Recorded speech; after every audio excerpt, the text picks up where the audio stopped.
Hi, this is Pat Duckworth, the author of Hot Women Rock, How to Discover Your Midlife Entrepreneurial Mojo.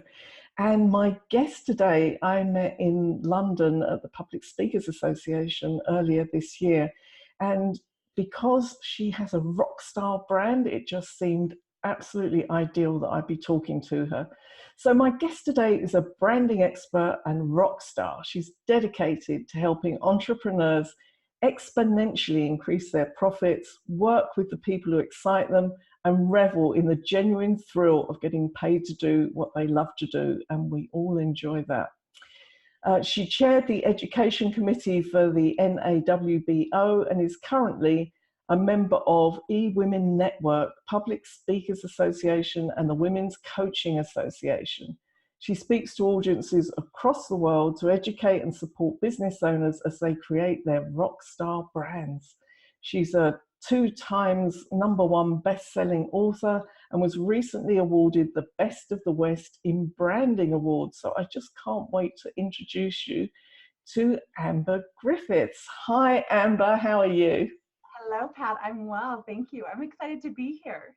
So we met in London. We were joint MCs at the Public Speakers Association, but tell us where you are today. I am in Salt Lake City, Utah. I'm hanging out at home. Very nice too. So that's your home office? It is. This is my home office. This is where I do all my best work. No shoes, dogs at my feet. It's perfect. This is where the magic happens. Amber, I'm delving right into where you started out. What did you do when you first left college? Let's see. I was pre-press supervisor of a newspaper and printing company. I know nothing at all what I'm doing now. Very shortly thereafter, they created a position called the director of arts. And so then I was over all the graphic designers. I worked with the marketing heads. It was lovely, but it wasn't 100% what I wanted to do. I got married and we moved. So I thought, okay, this is a great time to reinvent myself and figure out what I really want to be when I grow up. I ended up being a graphic designer, and which is what I'd gone to school for. I had done graphic design and branding and marketing in college. And so it was still in that realm of what I said I wanted to be. But being a graphic designer is, it's small potatoes compared to what I really want to do. And it took me years to get brave enough to say, okay, but I'm a branding expert, dang it. Graphic design is great, but it builds on that. Like graphic design is this much and branding is this whole big package. And I'm like, ooh, that's what I would rather have. Fantastic. So what was the next step? Oh, let's see. I actually got in with a real estate company, one of the biggest ones here in Utah. And they made me director of marketing. I'm like, that's a lovely title. I still am not doing what I love to do. And so I spent about 8 years there, and then I jumped. I thought there's got to be more. I've got to be able to do more, be more, see more people, have a bigger impact. You know, you sit in your office sometimes in a corporate office and you're like, I can affect this small group of people. Where are all my people? And so I jumped and started Your Brand by Design in 2007. I have never looked back. It has been amazing. It has been, I love the people I get to work with now. It was hard. I definitely had some learning to do. It's one of those things where even if you don't change your skill set, if you change how you talk about it and you change what you will allow into your space and what you don't allow into your space, it can make a huge difference in your world, huge difference in your business. It's a big work, Amber, to go from corporate work to going into being a solo entrepreneur. What triggered it? What was the thing that made you think, do you know, I'm just going to do this? I think I've always had a little bit of an issue with authority. That's been true since I was a child. And I think I finally got to that point where, you know, I was in an executive team. I was the only female in a 6-person executive team. And there was only so far I could go in corporate. And I kept thinking, I'm VP. Like, how much bigger does it get and still not be rewarding, you know, still not be fulfilling and everything I wanted. So I thought, I'm going to just do my own thing. I know a lot of people. I know how to market myself. I know how to speak about this. I know how to network. I thought the worst thing that can happen is I have to go get a job. That was my thing. I'm like, there's got to be more. So I'm going to go get it. And if it doesn't work, I'll go get a job. I know how to do that. But I just kept thinking, there must be more. and part of that's money, and part of that's impact, and part of that's just honestly just fulfillment. I wanted to see a business grow from start to finish. I wanted to see a big picture and not just here's your flyer with 3 bedrooms and 2 baths, like there's got to be more than that. And of course, you had all those graphic design skills, you got all your marketing skills. There was a whole load of skill set that you could just transfer into this new business. Yes, yes. It worked really well. What I found out is right about 2007 is when the economy kind of crashed over here. And I was in a perfect position to be like, well, let me help you create something new then. Let me help you create something amazing and something that's yours. And I work with entrepreneurs, I work with small businesses, I work with larger corporations, because what I found is that the issues are very, very similar. The budgets are just bigger. There's just more people on the team. But some of the same issues apply whether you're a startup or a multi-billion-dollar company. So it's worked really well. Yeah, well, we're going to just kind of go down a little side route here, because I was fortunate to hear you speak in London, and I know you have a rock star story to tell, and I didn't get to that part of your bio that says you're into all things music. So even though we don't have much time, I want you to tell your rock star story. Oh, wow. In the 30-word version is I got to go on tour with Andy Bell from Erasure. We toured with Howard Jones, Men Without Hats. And it really came from being willing to jump. You have to be clear enough about what you want and what makes you happy and what drives you, so that when an opportunity presents itself, you can look at that and say immediately, is that a distraction? Is it an opportunity? And will it take me where I want to go? And so they called and said, we're looking for somebody to come play keyboard. And I thought, I can do that. I'll just do that. And the good news is I was an entrepreneur at the time. It's just been a few years ago. And so I didn't have to take time off work or anything like that. I just had to arrange my world here, put on shoes, get on a plane and go. And it's one of those things that it has shaped the way I do business. Not just because of I've always had a musical background, but that's the most recent moment.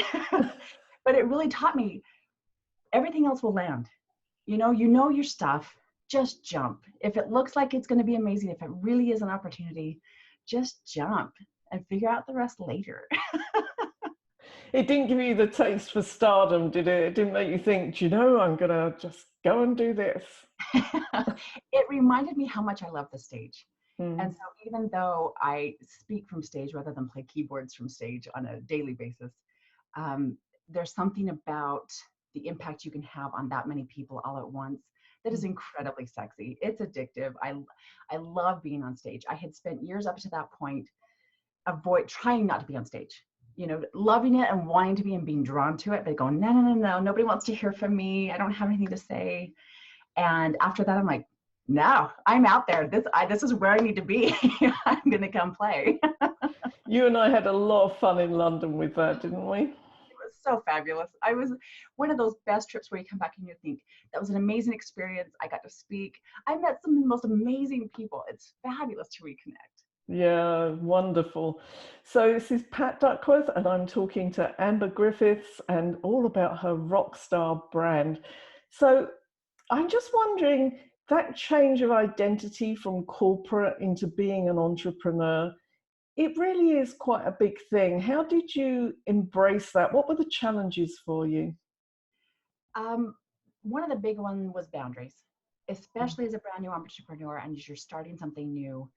Your first thing, your default is, I must answer my phone all the time. I must reply to that email immediately. And right from the very beginning, I didn't even have children at the time. I do now, but I didn't at the time. And I said, still, I don't answer my phone before 9. I don't answer it after 4 o'clock. And just setting those boundaries, and really, are there branding emergencies? Yeah, like this is strategy, people. This is not, oh my goodness, the sky is falling at 10 o'clock at night. So setting up boundaries and realizing that my people will wait till the next morning. My people will understand that it's 10 o'clock at night, and I will absolutely give them all the love and attention they can handle first thing tomorrow. So that was one of the big ones. One of the other things was to really make sure that I did it the right way, which means my way. Really embrace everything I wanted and not pigeonhole myself again saying, I'm a graphic designer. And I did. I spent the first couple of years, because it's easier to say I'm a graphic designer than, oh, I'm a branding expert. I said I was branding to somebody and they said, oh, like tattoos? I thought, no, not at all like tattoos, in fact, not even a little bit.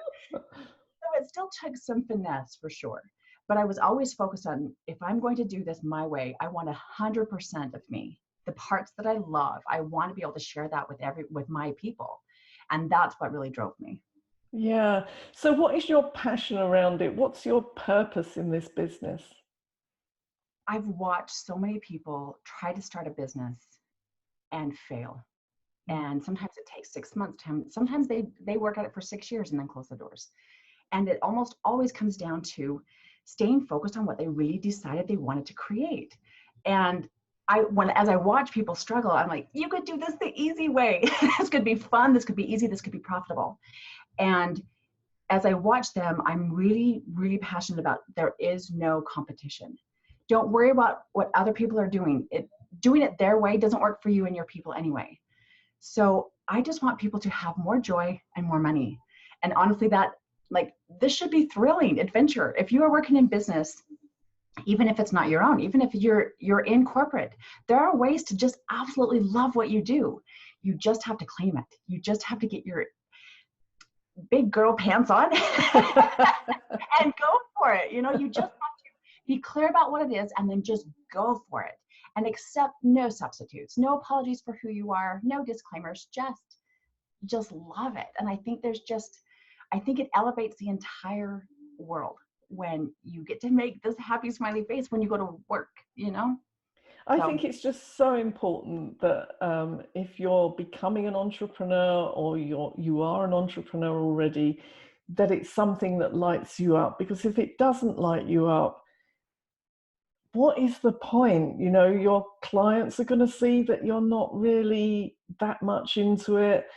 You're going to get up in the morning kind of slobbing about thinking, oh no, I've got to do this again. So if you don't feel that passionate about it on the days when it's hard, there will be days when you still get lit up by it.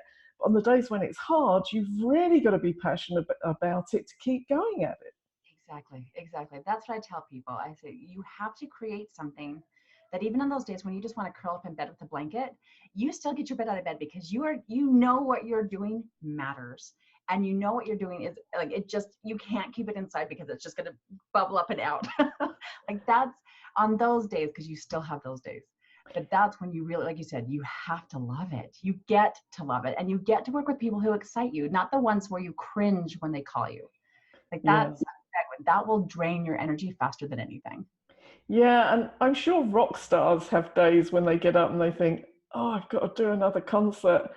But then hopefully they go, oh yeah, but I really love singing my songs. Yeah, when there's 4,500 people out there in the audience yelling my name and singing my song back to me, that just feeds you. Yeah, that's like watching Bohemian Rhapsody and seeing that, on the Live Aid day, the whole crowd singing back. And I get chills. I'm like, that's incredible. I just got goosebumps thinking about it. Here's the thing though, even if you're not a rock star, you still get to have moments like that. When you hear people say your words back to you, when you hear someone introduce you and they use the phrase that you always use, that's exhilarating. It's like, oh, you heard me. You heard me. It mattered. You listened. It's great. Yeah, those are the greatest moments.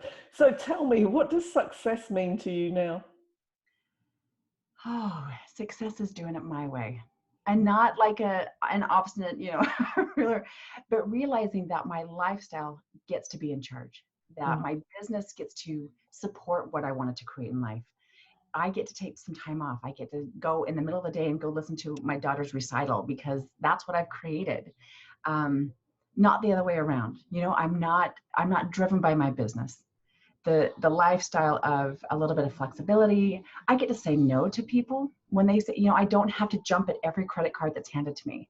And I think that, like I said, that can drain you. Working with $20 a hard way clients is really rough. Mm. And being able to be a little picky and realizing that there's really more money in it, there's definitely more joy in it. That's my level of success. I get to say I, yes and no when it matters. I love that. I love that.